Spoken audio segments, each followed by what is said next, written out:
Okay, so these are some really good basic stretches for knees, hamstrings and quads that I would like for you to follow. So remember that you are going to plant the ground with the roots of the soles of your feet. So grow roots into the center of your foot. Engage your core. Think of basically a glass panel that you're pulling in. And then I want you to grab your foot from the end. Bring the knees together. I'm going to show you the side view. So your knees are together and you're going to be really upright. So a lot of people do this and they kind of sink. If you sink, you're not going to feel it. You're actually going to feel it more in your knee. So I want you to be really upright. Think that somebody's got the crown of your head sending it up and your feet, your knees are in the same plane. If they're possible to be together, that would be awesome. Make sure that you're not hiking up the hip. And I want you to push a little bit into that foot. So you're going to inhale, exhale, push a little bit. It's like literally 10% that you're pushing in. 5, 4, 3, 2, 1. And then you're going to lift. As you are lifting, you're not pushing any longer. You're going to breathe. 5, 4, 3, 2, 1, let go. And you're going to do that again. Push, let go, and lift. When you're lifting, it's very easy for you to lift without engaging, okay? I'm at the moment lifting and nothing's happening. So I want you to lift and think that you are trying to grow a leg through your knee. So send the knee down. Think of like literally you're growing roots from your knee. And then release. So I want you to do both legs. It's really important that you do both legs. Okay. Now, the hamstrings, adductors and squats. We're going to cover all of those really briefly, okay? So, hamstrings.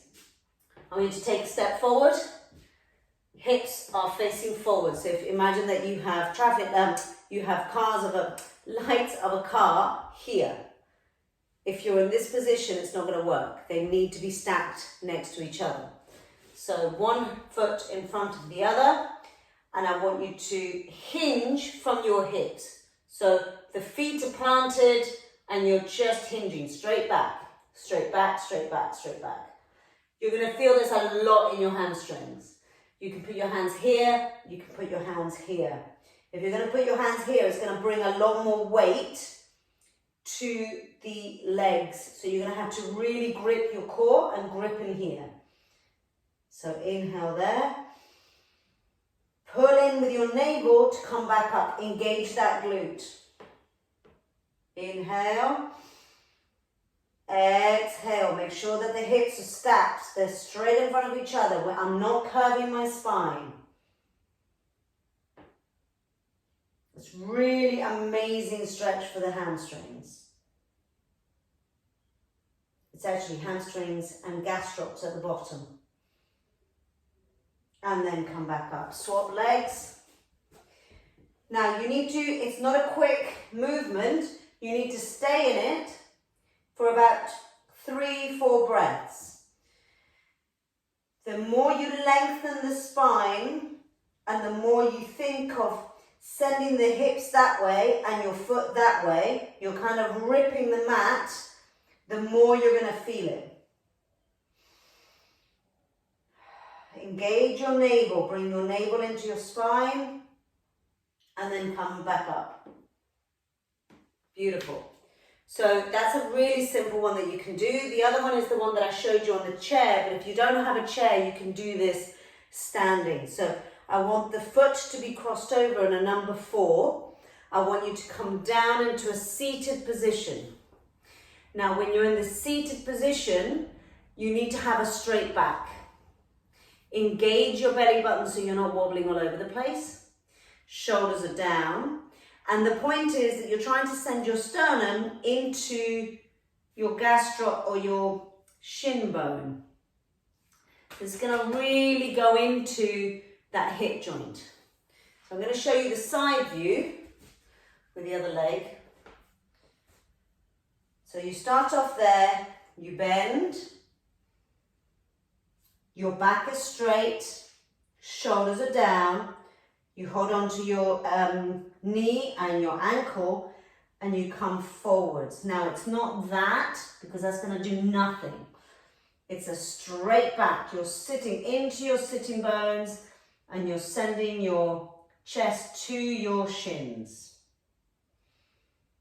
And then release. You can do the same thing sitting. I showed you before, but I know that you might be gymming it, you might be outside, so that's a very simple one to do. Now the other one is, you're going to take a step to the side. You might find this quite difficult because of the tightness in your adductors, in the inside of your legs. So I want you to imagine that you are going to press your bum onto an imaginary chair. So you are sending your bum behind you and lunging. Now remember how I've taught you how to lunge and how to squat. We're not lunging forwards, that's going to damage your knee. You're lunging backwards, you're putting the weight into the heel of your foot and you're coming down. Now my foot is growing roots and my heel is growing roots. You may cheat a little bit if you want to and put your elbows so that you're not using so much of the leg, and really focus on lengthening the adductors. If you want a little bit more and you're flexible enough, then just come down to the floor. The heel's going to lift, but this foot stays glued to the ground. This is quite deep. Obviously, I'm incredibly flexible, so just go as far as you can, but make sure that the alignment of the knee is where it should be. In this position, we're fine. In this position, we're not. Okay, I'll show you the side view. So we're here. It's not that position. That's going to damage your knee. We are here. So it's as if you're trying to moonie the world with one butt cheek. Okay? Beautiful. Always remember to do the other side. So we're either mooning the world with one butt cheek or we're coming down onto the heel of our foot and that stays glued. We do that for a few breaths until you really feel the fascial stretch. And then you're going to turn to face your knee, have the toes facing you and reach forwards, straight back. It's going to really work your hamstring and the adductors. Remember to breathe. And try not to do any tension, or if you feel like, your shoulders are up here or whatever, try not to hold that. Try and breathe into that stretch. So from this position, we could do a very quick swivel and swivel.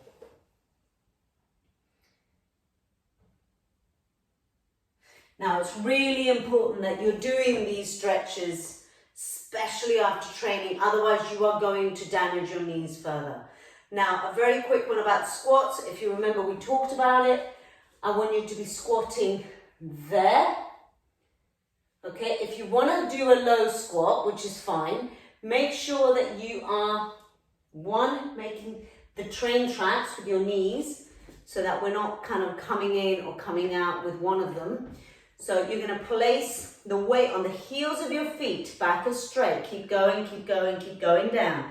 All the way, all the way, all the way, all the way, if that's what you want to do. And then you come back up. When you are here, which is probably where you're going to feel it in your knees, you tend to come forwards because you don't want to engage your glutes. So I want you to keep down and really pull in those glutes. So if need be, think that you're squeezing the heels and the balls of your foot together to bring you up, okay? Now the exercise that I gave you with the band, you're gonna put the band in here, you're coming down, you are literally growing roots, come back up, down, grow roots, come back up. So it's not leaving that leg behind. Don't leave that leg behind. If you leave that leg behind, it's going to hurt your knee. So down, plant, grow. Down, plant, grow. If you're going to do the one-legged one, make sure that we're not coming forwards because of the weakness of the hamstrings and the glutes. You're coming backwards, back, back, back, back, back. Even if it means that you're here rather than going all the way down. That's a hell of a hard exercise to do. Okay, I'm really strong and I struggle with that exercise. So be mindful as to what you want to do. Anyway, it was lovely to meet you. I hope that these stretches can help with your sport. Take care.